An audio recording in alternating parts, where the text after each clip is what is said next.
Hello everyone, my name is Kulkarni and I am from the Chemical Engineering branch. Today I'll be explaining what a petrol engine is and how it works.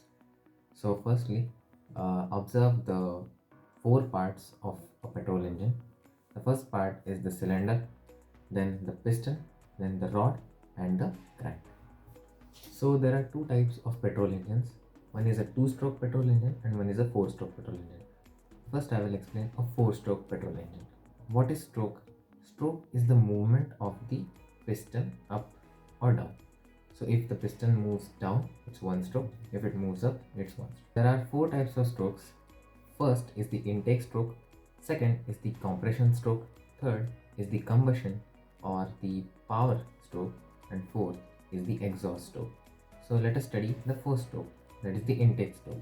As you can see in the diagram, from the air engine valve, whenever you start the engine of your car, petrol falls into the top component of the uh, engine and it pushes down the piston. So this is the first, that is the intake of the petrol stove. As you can see, there is a piston rod in there. The piston rod is not straight, it is slightly tilted and it is attached to a crankshaft.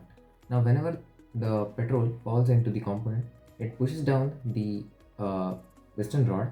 The crankshaft moves on rotation, and that is why the rod gets again pushed back up in the same direction due to inertia, and thus what we get is a compression, which is the second stroke. Now the petrol that has been accumulated in the top of the container is extremely hot. Then the spark plug in the middle, what it does, it just ignites a very tiny amount of spark. As because the temperature of the petrol is so hot, it generates a calculated explosion inside the system, and due to it there is generation of lot of pressure which pushes the piston down with a lot of power. That is why the third stroke is called the power stroke or the combustion stroke. Now after the third stroke, there is no petrol left in the container and there is only gas left. As you can see, there is also one exhaust valve. From the exhaust valve, what happens? The gas is released out of the exhaust valve. So now there is no pressure inside the top of the piston, so the piston moves up. So this was the fourth stroke, that is the exhaust stroke. Why did it happen? Because of the passage of the gases from the exhaust valve. So I've explained the four-stroke engine, but what happens in the two-stroke engine? There are only two strokes, that is the power or compression stroke and the exhaust stroke. What happens? Petrol is entered the vessel, it has ignited, there's a power stroke, then after the exhaust valve opens, gases go out and there is a exhaust stroke. This cycle repeats and the rotation of the wheel happens. So why did we need a four-stroke engine? In a two-stroke engine, there is intake of petrol which is quite a lot. So petrol intake is quite a lot in two-stroke engine, but that does not make two-stroke engine bad. There is lot of power generated in two-stroke engine instead of a four-stroke engine, because at every cycle petrol is ignited and a calculated combustion or calculated explosion happens. This generates lot of power. So in two-stroke engine, power is more, petrol is more. In four-stroke engine, power is less and petrol intake is also less. This was the difference between two-stroke and four-stroke engine. Here is the chemical composition of petrol.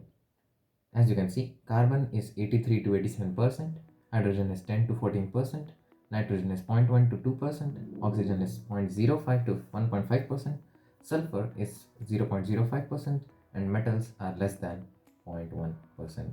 The most common metals in petrol are iron, nickel, copper, and vanadium. Hello, myself Garv from Mechanical Department, and I am going to talk about internal combustion engine further. So today we are going to discuss about engines in car. Usually there are different types of car engine, as mentioned: internal combustion, alternative fuel engines, which are usually used in EV vehicles, and the third one, gas turbine engines, which are rarely used, and there are many more. Today we are going to deep dive into internal combustion engines. Internal combustion engines generate power by burning fuels. The basic principle of an internal combustion engine is to convert the chemical energy from chemical energy into mechanical energy through controlled explosions or combustions, widely used in cars. So, how does an internal combustion engine works? So basically, there are three steps. The first step is combustion process. The burning of mixture of fuel and air within the cylinder. It creates and controlled explosions, which creates energy, and then comes power generation. This controlled explosion happened in combustion process forces the piston to move up to move down and convert the chemical energy into mechanical energy that drives the vehicle. Now the third part is exhaust system. After the combustion, the byproducts are expelled out through this exhaust system. So there are few components of internal combustion engine which we are going to discuss. There are basically basic four different components.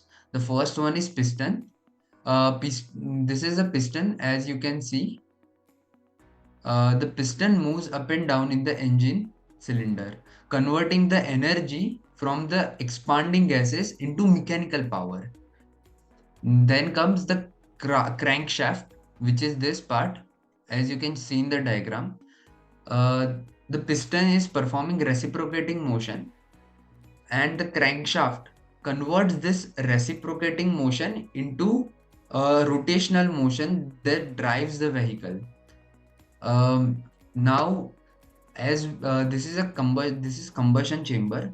As we know, as we have discussed about the combustion process. So how does this combustion process starts? So there is a spark plug. This is the spark plug.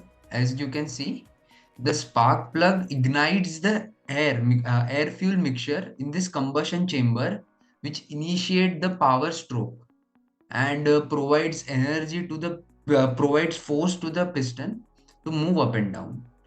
And last are the valves. The valves control the intake. This is the intake and the exhaust of the air and fuel, allowing for the combustion process to occur in the engine. Internal combustion engine contains two different engines.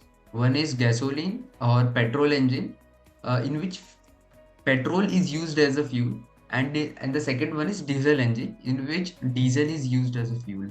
So first we are going to discuss about a petrol engine.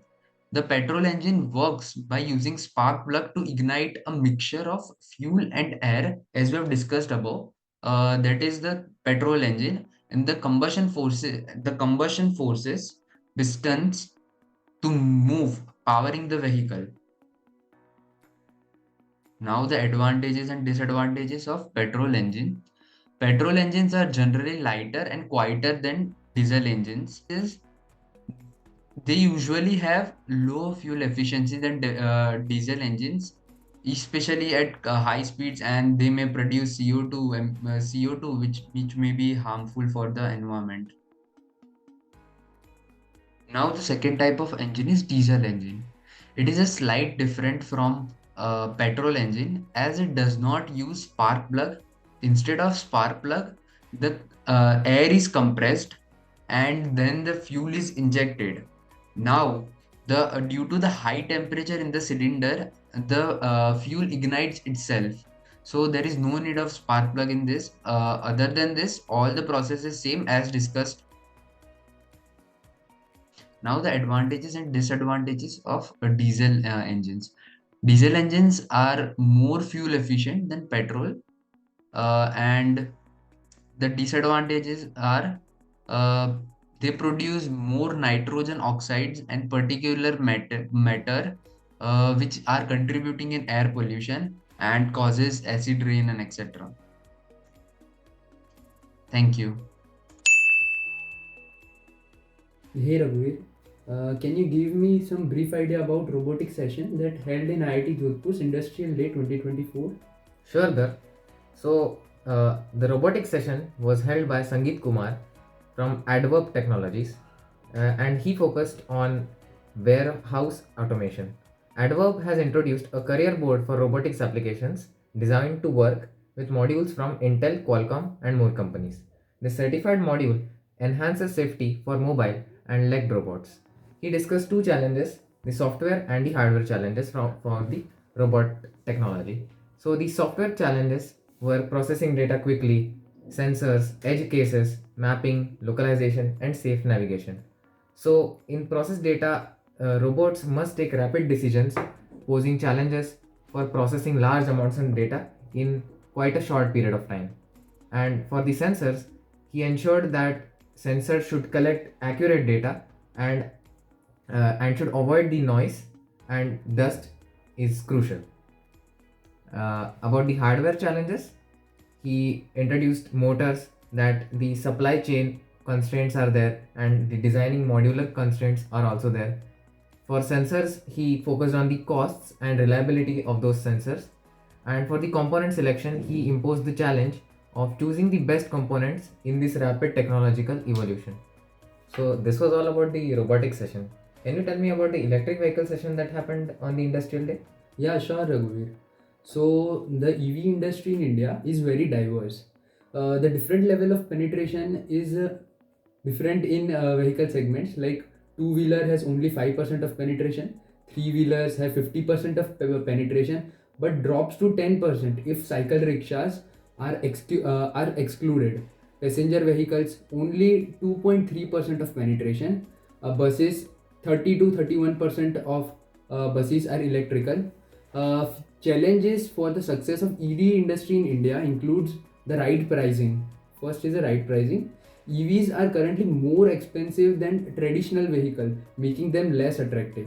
Second is range. Although EV range has improved, it's still limited, especially considering the lack of charging stations and the time required by the EV vehicles to get fully charged. Then charging station networks, the number of charging stations is currently low compared to petrol pumps, which affect their range of the vehicle. Recharge time, unlike petrol vehicles, they took a very long time to get charged, while petrol pumps get only 1 to 2 minutes to get refill, thus making it harder for EV vehicles to sustain in India. In conclusion, EV industry in India is a crucial juncture, making it hard to address for widespread adaptation. The session shed light on the need for affordability, improved infrastructure, and technological advancement in electric vehicle sector.